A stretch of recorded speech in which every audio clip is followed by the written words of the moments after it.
Hello everyone, so here we go for another video, still on gases, and this one is about the ideal gas law, okay?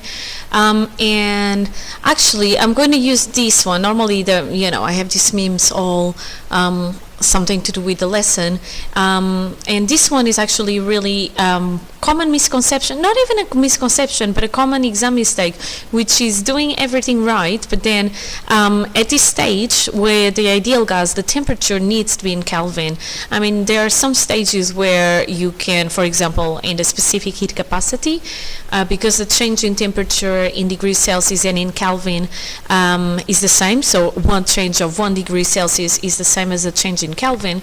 The units you use don't matter, but for these gases, if you don't put it into Kelvin, then your equations are going to be wrong, okay? So give it a go. Make sure that you don't forget to convert the temperatures to Kelvin.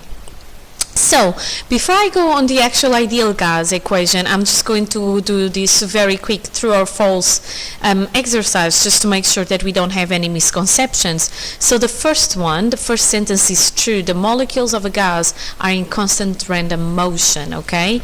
The second sentence that says that the temperature of a gas is independent to the average kinetic energy of the molecules is false. Is actually dependent, and later on you're going to see a formula that relates the kinetic energy to the temperature of the gas, okay? And finally, the last sentence says that the higher the temperature, the greater the average kinetic energy, which is true. And so the lower the average speed of the molecules, that part is false. The higher the kinetic energy and temperature, the faster the molecules are going to move.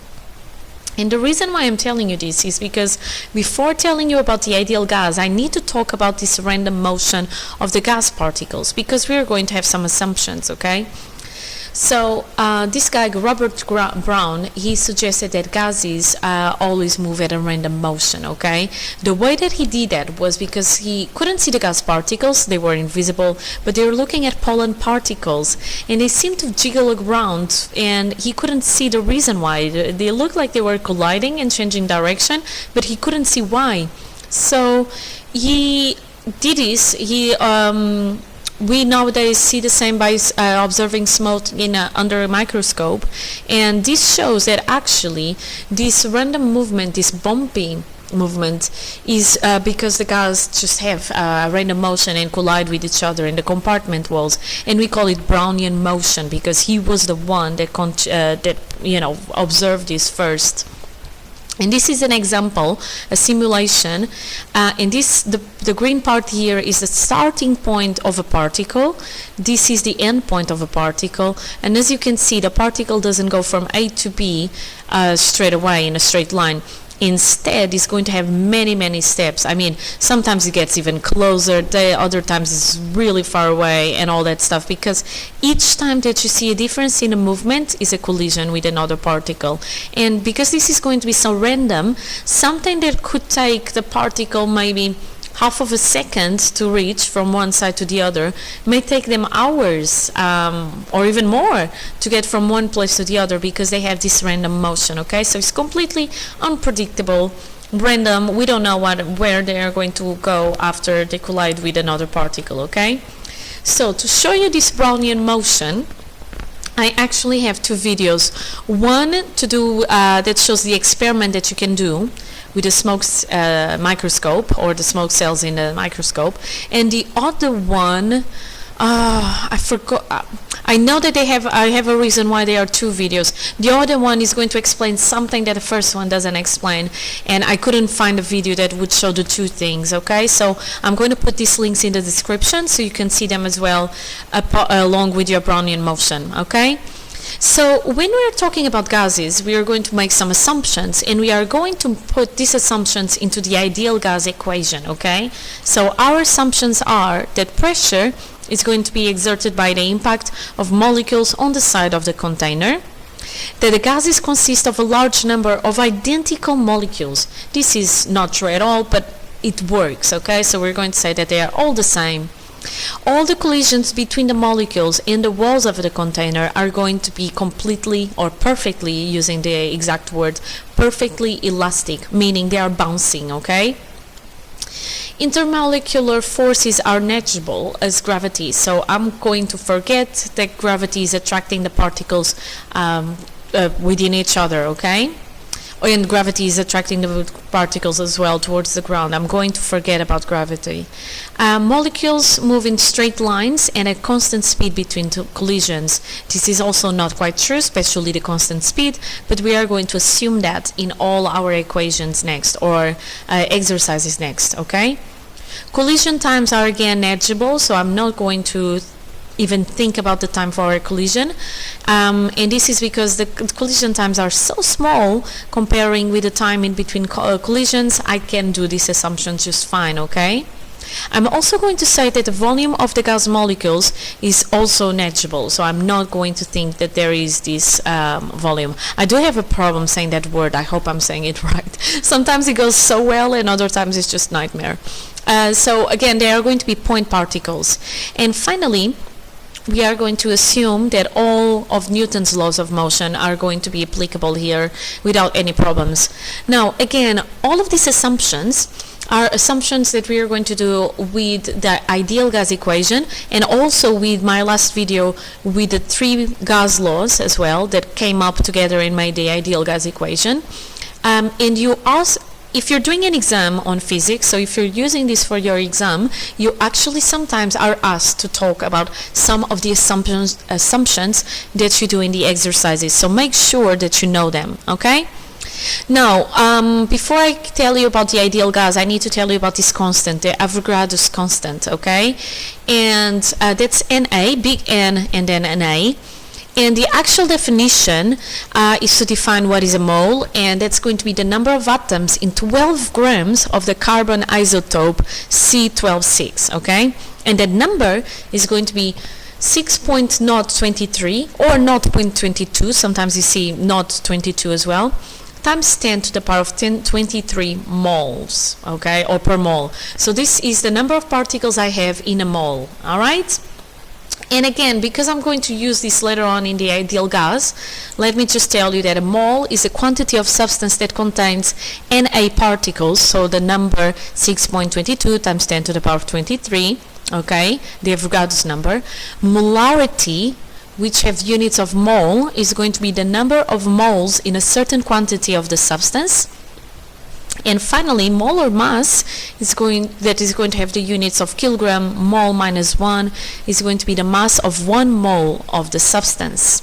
I know it's a lot of stuff coming up before the actual ideal gas, but there is a reason for it, okay?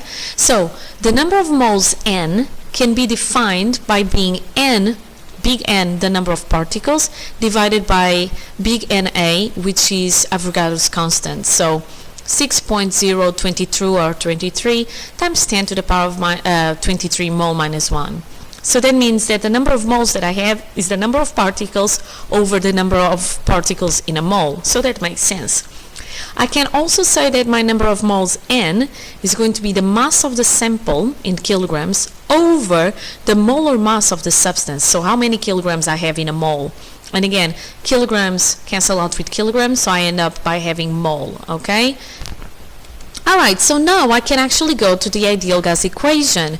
In my ideal gas equation, I'm picking Boyle's law, Charles' law, and Gay-Lussac's law, also known as a pressure law, and I'm joining them all together in a single equation, okay?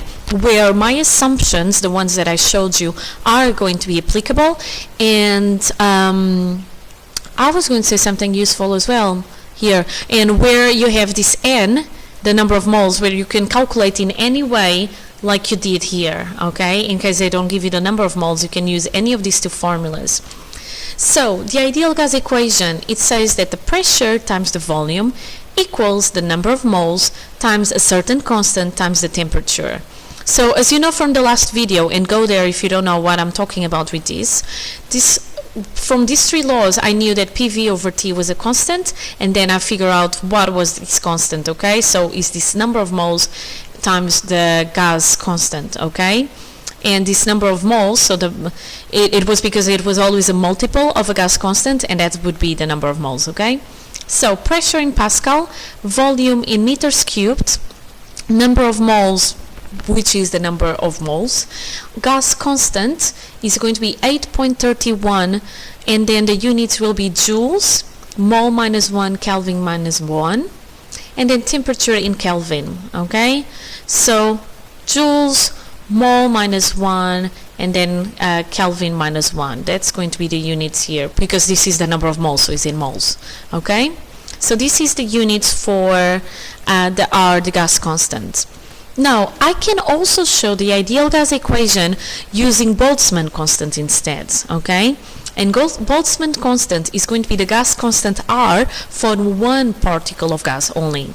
So that means that if I want the Boltzmann constant, I get K, or KB many times, equals R, the gas constant, divided by NA, because I want to know the number of particles in the mole of the gas that I have there. Okay, so of course you can pause the video and try to find the value and units for Boltzmann constant, and then get the expression for the ideal gas equation in terms of K, the Boltzmann constant, and N, the number of particles. So pause the video if you want to try it first, which is good.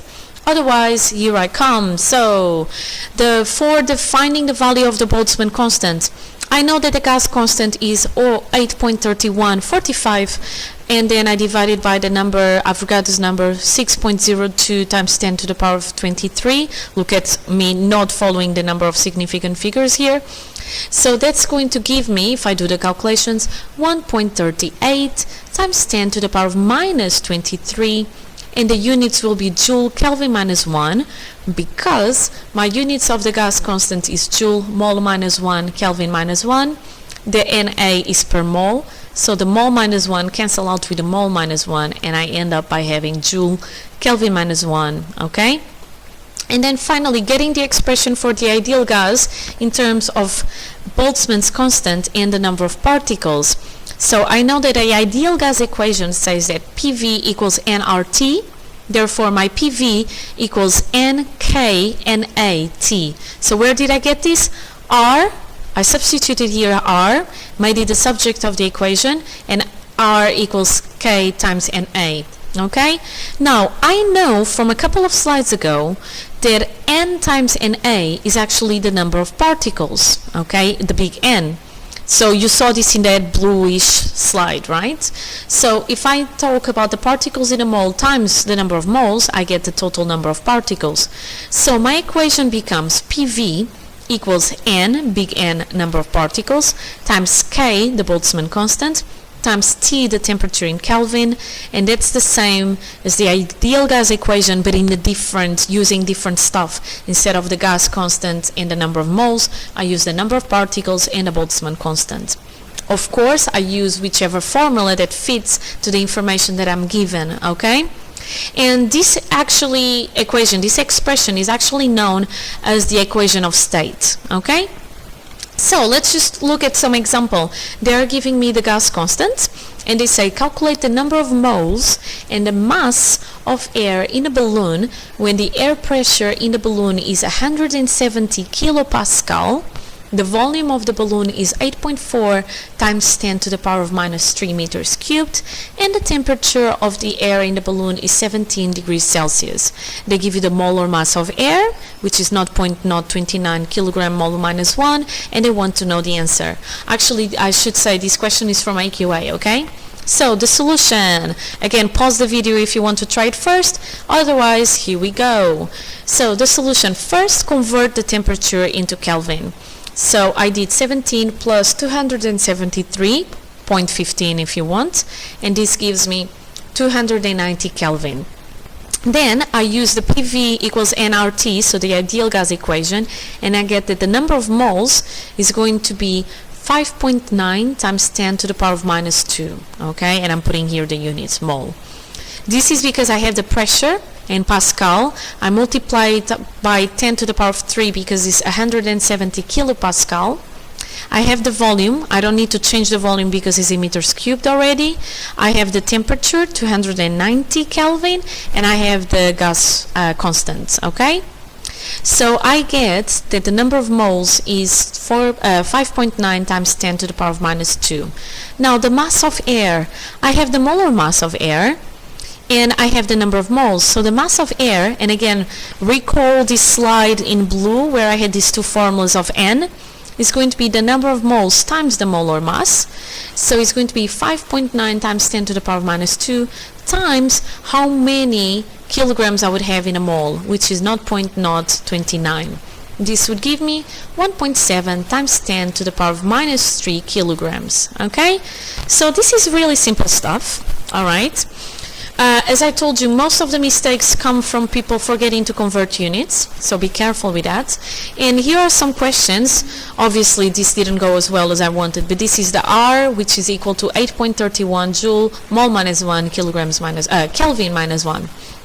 So here are some questions for you to attempt. Again, the questions are from the AQA book, and here are the answers for the questions. So I hope this is clear. I hope it made sense. I don't know if it's the next lesson that is going to be with the kinetic energy, kinetic theory of gases, but that one is going to be like a little bit more stuff in it, okay? But yeah, until